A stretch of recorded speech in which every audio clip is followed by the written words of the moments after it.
Hello hi welcome to maths study hub. Next మనం ఏంటంటే కొంచెం డిఫరెంట్గా ఎన్టీపీసీ ఆర్ఆర్బీ ఎన్టీపీసీ కానీ గ్రూప్ డీలో కానీ ఎవరైనా కొత్తగా స్టార్ట్ చేసేవాళ్ళు కానీ ఎవరైనా సరే మనం ఏంటంటే మ్యాథ్స్ చాలా పెద్దగా కనిపిస్తుంది, అలా కాకోకుండా కొంచెం డిఫరెంట్గా మెథడ్స్ ఏమి వస్తున్నాయి, ఇంతకుముందు ఓల్డ్ ఎగ్జామ్లో ఏ మెథడ్స్ అడుగుతున్నాడు, కన్ఫ్యూజింగ్ మెథడ్స్ ఏమున్నాయో వాటి గురించి ఇప్పుడు డిస్కషన్ చేద్దాం. ఇక నుంచి మొత్తం ఏంటంటే 500 మెథడ్స్ మొత్తం టోటల్గా ఈచ్ క్లాస్లో ఒక మెథడ్ అనమాట. కన్ఫ్యూజింగ్గా ఉండే మెథడ్స్ అనమాట. అంటే ఒక ప్రాబ్లంకి సేమ్ లింక్ ఉంటుంది, కానీ ఏ మెథడ్ యూజ్ చేయాలో మనకి తెలవనటువంటి చిన్న చిన్న కన్ఫ్యూజింగ్గా ఉన్నటువంటి టాపిక్ని మనం ఇప్పుడు డిస్కషన్ చేయడం జరుగుతుంది అనమాట. మొత్తం 500 మెథడ్స్ ఓన్లీ అర్థమెటిక్లో తీసుకోవడం జరుగుతుంది. ఈ 500 మెథడ్స్ని మనం ఇప్పుడు ఈచ్ క్లాస్కి ఒక మెథడ్గా, ప్రతి క్లాస్కి ఒక మెథడ్గా ఎక్స్ప్లెయిన్ చేయడం జరుగుతుంది అనమాట. దాంట్లో చూద్దాం. ఫస్ట్ క్లాస్ 1 అనమాట. 500 మెథడ్స్ టాపిక్లో క్లాస్ 1 తీసుకున్నట్లయితే మనకు అందరికీ బాగా కన్ఫ్యూజింగ్గా ఉండేది ఏంటంటే ప్రధాన కారణాంకాల సంఖ్య, కారణాంకాల మొత్తం. ఈ మూడిటి యొక్క డిఫరెన్స్ ఏందో మనకు తెలుసుకోవాలి. ఈ మూడిటి మీద మనకి ప్రాబ్లం అడుగుతున్నాడు. ఆర్ఆర్బీ ఎన్టీపీసీ కానీ గ్రూప్ డీలో కానీ ఇంతకుముందు లోకల్ పైలట్లో కానీ అడిగినటువంటి క్వశ్చన్స్లో ఇవి ఉన్నాయన్నమాట మ్యాథ్స్లో. ఫస్ట్ విషయానికి వస్తే ఈ మూడిటికి ఏమన్నా లింక్ ఉందా, వాటికి ఉన్నటువంటి డిఫరెన్స్ ఏంది, వాటికి యూజ్ చేయాల్సినటువంటి ఫార్ములా ఏందో ఇప్పుడు చూద్దాం అనమాట. ఇది ప్యూర్ మ్యాథ్స్లో వచ్చేటువంటి టాపిక్ అనమాట ఎక్కువగా. దీంట్లో విషయానికి వస్తే ప్రధాన కారణాంకాల సంఖ్య కనుక్కోవడానికి ఏ ఫార్ములా యూజ్ చేయాలి? ఫస్ట్ ప్రధాన కారణాంకాల సంఖ్య, ప్రధాన కారణాంకాల సంఖ్య. ప్రధాన కారణాంకాల సంఖ్య కనుక్కోవడానికి ఏ ఫార్ములా యూజ్ చేయాలి, దాన్ని ఎలా కనుక్కోవాలో ఇప్పుడు చూద్దాం. ఒక ఎగ్జాంపుల్ తీసుకొని, for example 5⁻7 into, for example ఇక్కడ ప్రధాన కారణాంకాల సంఖ్య కనుక్కున్నాం అనమాట. 5⁻7 ఇంటూ 3⁻11 ఇంటూ 2⁻56 అని తీసుకుందాం. 56 తీసుకున్నట్లయితే ఇప్పుడు ఈ లెక్కని ఇలా ఇచ్చేసేసి మనకి వీటి యొక్క ప్రధాన కారణాంకాల సంఖ్య ఎంత అని అడుగుతాడు. అడిగినప్పుడు మనం ఏం చేయాలంటే ప్రధాన కారణాంకాల సంఖ్య అంటే ఏం లేదు, ఈ పవర్స్లో ఉన్న వాటినన్నింటినీ యాడ్ చేయాలి. ఫర్ ఎగ్జాంపుల్ ఇది ఎక్స్, ఇది వై, ఇది జెడ్ అనుకున్నట్లయితే దీని యొక్క ఫార్ములా ఏంటంటే ఇప్పుడు x plus y plus z. ఈ ఎక్స్ వై జెడ్లు ఎక్కడి నుంచి తీసుకోవాలంటే పవర్స్లో ఉండాలి. పవర్స్లో ఉన్నటువంటి వాల్యూస్ని ఎక్స్ వై జెడ్లుగా తీసుకున్నట్లయితే 4 ఉంటే 4ని కౌంట్ చేయాలి, 5 ఉంటే 5 యొక్క పవర్స్ని కౌంట్ చేయాలి. ఇలా పవర్స్ అన్నింటినీ కౌంట్ చేసుకుంటూ వెళ్తే దాన్నే ప్రధాన కారణాంకాల సంఖ్య అంటాం. ఫర్ ఎగ్జాంపుల్ దీనికి ఎంత వస్తుంది? ఇప్పుడు దీని యొక్క ప్రధాన కారణాంకాల సంఖ్య అంటే 7 + 11 + 56, 7 + 11 18, 18 + 56 మనకు వచ్చేసి 74 అనమాట. ఈ 74 అనేది మనకి ఇటు యొక్క ప్రధాన కారణాంకాల సంఖ్య అవుతుంది. నెక్స్ట్ ఈ ప్రధాన కారణాంకాల సంఖ్యలో చిన్న డిఫరెన్స్ ఉంటుంది, దాన్ని చూద్దాం. ఇంకొక ఎగ్జాంపుల్ తీసుకుంటే 10⁻6 ఇంటూ 15⁻4 ఇంటూ 15⁻4 ఇంటూ 20⁻5. ఇప్పుడు ఒకవేళ ఇదే ప్రాబ్లం యొక్క దీని యొక్క ప్రధాన కారణాంకాల సంఖ్య ఎలా కనుక్కోవాలి, లేదా ప్రధాన కారణాంకాల సంఖ్య ఎంత అని అడిగాడు అనుకుందాం. దీనికి ఏం చేయాలంటే మనం ఎప్పుడైనా సరే ఇలా వాల్యూస్ ఇచ్చినప్పుడు ఆ వాల్యూస్ని విభజించడానికి పాసిబుల్ అయినంత వరకు విభజించాలి, అంటే డివైడింగ్ చేయాలన్నమాట. ఫర్ ఎగ్జాంపుల్ హియర్ 10ని ఏమైనా రాయొచ్చు, 5 × 2గా రాయొచ్చు, 5 × 2. ఇంకేమైనా పాసిబిలిటీస్ ఉన్నాయంటే ఇక ఏం లేవు. నియర్లీ తక్కువ ఉన్నటువంటి పాసిబిలిటీ, అంటే తక్కువ వాల్యూస్ వచ్చేటువంటి పాసిబిలిటీ ఇంకేమైనా ఉందంటే ఏం లేదు. కాబట్టి 5 × 2⁻6 ఇంటూ ఇది 15 ఏ విధంగా రాయొచ్చు, 3 × 5, 3 × 5గా రాస్తే 5 × 3 అన్నా 3 × 5 అన్నా ఒకటి ⁻4 ఇంటూ ఈ 20ని ఏ విధంగా రాయొచ్చు అంటే మనకి 5 × 2 × 2. ఇంతకంటే నియర్లీ రాయడానికి, ఇంతకంటే తక్కువ వాల్యూ విభజించడానికి పాసిబిలిటీ లేదు. నియర్లీ మనకి పాసిబిలిటీ ఉన్న వరకు రాసుకోవాలి, ⁻5 అనమాట. ఇప్పుడు చేసినట్లయితే 5⁻6 5⁻5 ఇంటూ రూపంలో ఉండి భూములు సమానంగా ఉన్నట్లయితే వాటి యొక్క ఘాతాలను మనం కూడుకోవాలన్నమాట. మనకి తెలిసిన విషయమే.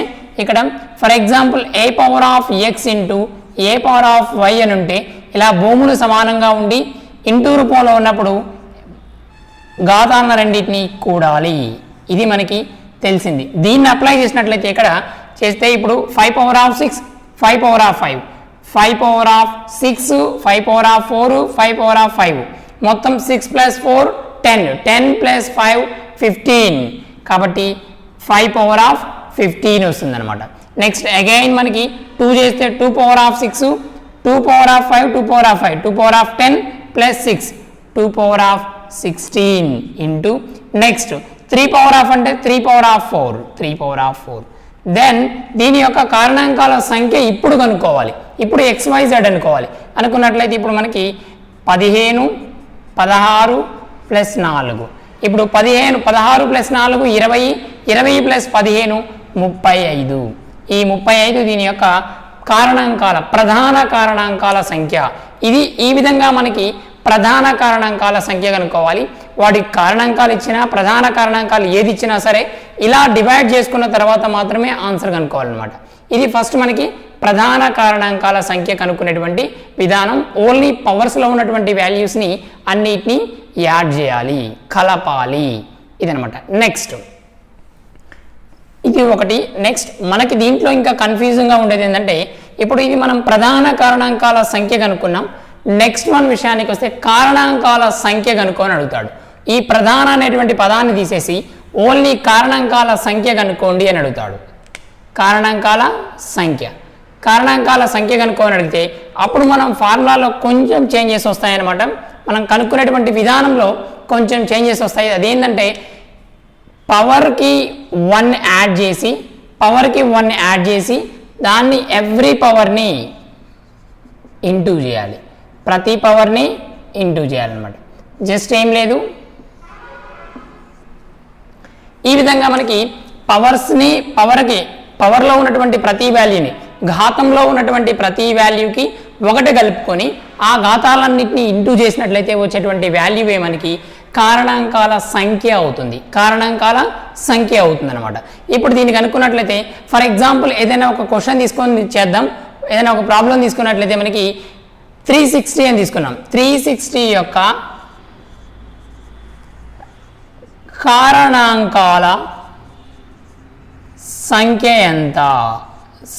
ఎంత ఈ విధంగా అడుగుతాడు మనకి. 360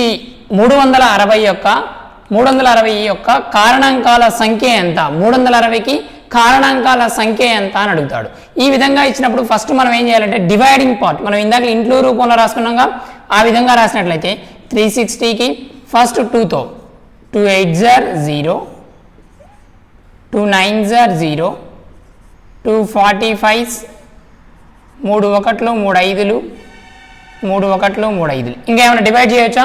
ఇక పాసిబిలిటీ కాదు. కాబట్టి ఇప్పుడు మనం దీన్ని రాసినట్లయితే 2 power of 1 2 3 2 power of 3 into 3 power of 2 3 power of 2 into 5 power of 1 అనమాట. ఇప్పుడు మనకి 2 పవర్ ఆఫ్ 3 వచ్చింది అండ్ 3 పవర్ ఆఫ్ 2 వచ్చింది, 5 పవర్ ఆఫ్ 1 వచ్చింది. ఇప్పుడు మనకున్న రూల్ ఏంది? ఘాతాల్లో ఉన్నటువంటి ప్రతి వాల్యూని 1 కౌంట్ చేసుకోవాలి, 1 యాడ్ చేసుకొని నెక్స్ట్ ఆ మూడింటిని ఇంటూ చేయాలి. ఒకవేళ 4 వస్తే ఆ 4 ఇట్లో ఉన్నటువంటి ఘాతాల్లో 1 ప్లస్ చేసి అన్నిటిని ఇంటూ చేయాలన్నమాట.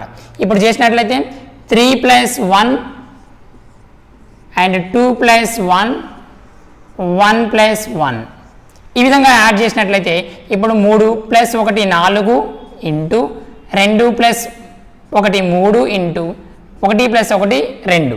ఇప్పుడు 4 3 12 12 2 24. ఇప్పుడు 24 అనేది మనకి వీటి యొక్క కారణాంకాల సంఖ్య అవుతుంది. కారణాంకాల సంఖ్య అంటే ఏం లేదు, ఘాతంలో ఉన్నటువంటి వాల్యూకి 1 కలుపుకొని ఆ తర్వాత ఉన్న ఘాతాలన్నింటినీ ఇంటూ చేసినట్లయితే మనకు వచ్చేటువంటి ఆన్సర్ని మనం కారణాంకాల సంఖ్య అంటాం. నెక్స్ట్ విషయానికి వస్తే మళ్ళీ ఇంకో విధంగా ఏ విధంగా అడుగుతాడంటే కారణాంకాల మొత్తం ఎంత అంటాడు. కారణాంకాల మొత్తం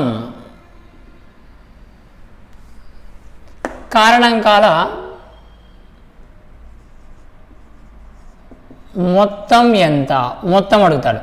కారణాంకాల మొత్తం అడిగినప్పుడు మనం ఏ విధంగా చేయాలి?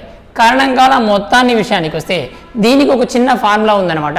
ఆ ఫార్ములా విషయానికి వస్తే a power of x minus 1 by a minus 1, a power of x plus 1, a power of x plus 1 minus 1 by a minus 1 into b power of y plus 1 minus 1 by b minus 1.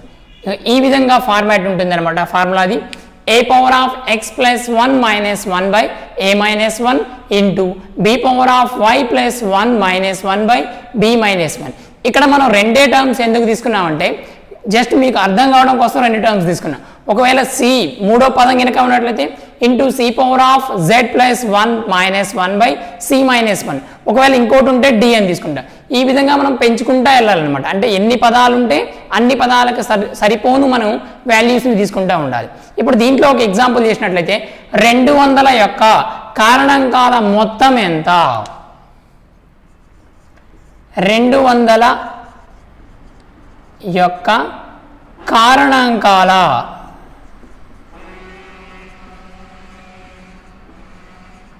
మొత్తం ఎంత?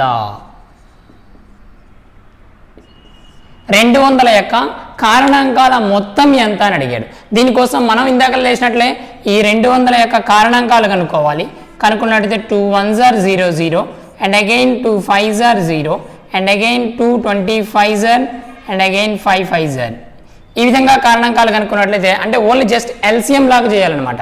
LCM లాగా చేసినట్లయితే వీటి యొక్క కారణాంకాలకి ఇప్పుడు 2 power of మనకి 3, 2 power of 3 into 5 power of 2, 2 power of 3 into 5 power of 2 వచ్చింది.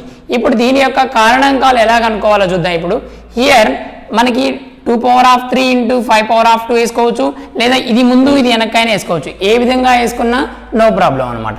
కాబట్టి ఇక్కడ మనకి విషయానికి వస్తే ఇప్పుడు ఏ వాల్యూ ఉందిగా A equal to 2 and B value విషయానికి వస్తే 5 అనమాట.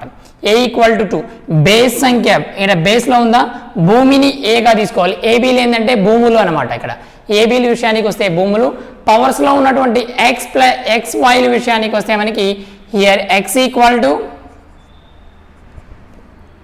ఏ 2 అయితే ఎక్స్ ఈక్వల్ టు 3, ఇది Y equal to 2, y equal to 2 అనమాట. ఇప్పుడు చేసినట్లయితే సబ్స్టిట్యూట్ చేస్తే A power of 2 power of X plus 1 అంటే 3 plus 1 minus 1 by 2 minus 1 into ఇప్పుడు ఇది మనకి B power of 5 power of Y 2 plus 1 minus 1 by 5 minus 1.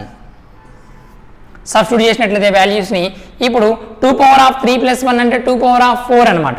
ఇప్పుడు 2 పవర్ ఆఫ్ 4 అంటే మనకి ఎంత వస్తుంది?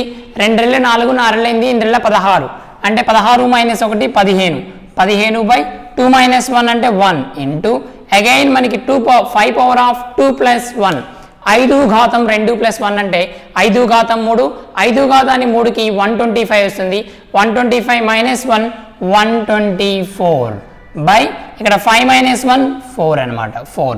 ఇప్పుడు 4 1లు 4 3లు 4 1లు 4 3లు 12, 4 1లు 4, 15 ఇంటూ 31 చేసినట్లయితే మనకి 465. 465. ఇప్పుడు 15 ఇంటూ 31 అంటే 33 1లు, ఒక 5 5 ఒక్కొక్క 1, 5 3లు 15, 5 3 1ల 3 4, 465.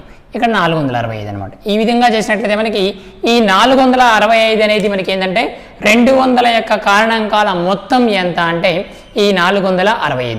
ఈ విధంగా మనకి ప్రధాన కారణాంకాల సంఖ్య, కారణాంకాల మొత్తానికి ఉన్నటువంటి డిఫరెన్స్ ఏంటంటే ఈ విధంగా కనుక్కోవాలి.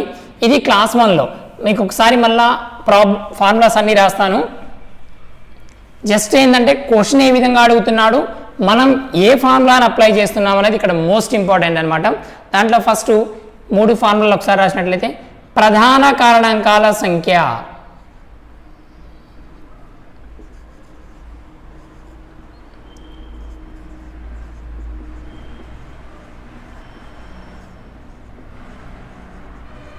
ప్రధాన కారణాంకాల సంఖ్య విషయానికి వస్తే x plus y plus z ఇది ఫార్ములా. నెక్స్ట్ కారణాంకాల సంఖ్య,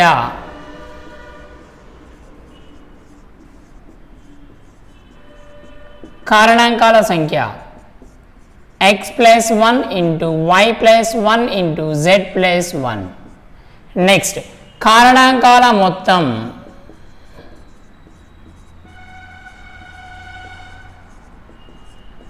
వాడు కారణాంకాల మొత్తం అని అడుగుతాడు. దీనికోసం మనకి a power of x plus 1 minus 1 a minus 1 into b power of y plus 1 minus 1 by b minus 1. ఈ విధంగా మనకి ఈ మూడిటికి ఉన్నటువంటి డిఫరెన్స్ అనేది ఫస్ట్ క్లాస్ 1లో తెలుసుకున్నాం అనమాట. క్లాస్ 1లో ఇప్పుడు ఏం తెలుసుకున్నాం అంటే ప్రధాన కారణాంకాల సంఖ్య, కారణాంకాల మొత్తానికి మధ్య ఉన్నటువంటి డిఫరెన్స్ అనేది ఈ విధంగా ఈ మూడింటిని బేస్ చేసుకొని ఉంటుంది. Okay, thank you for watching.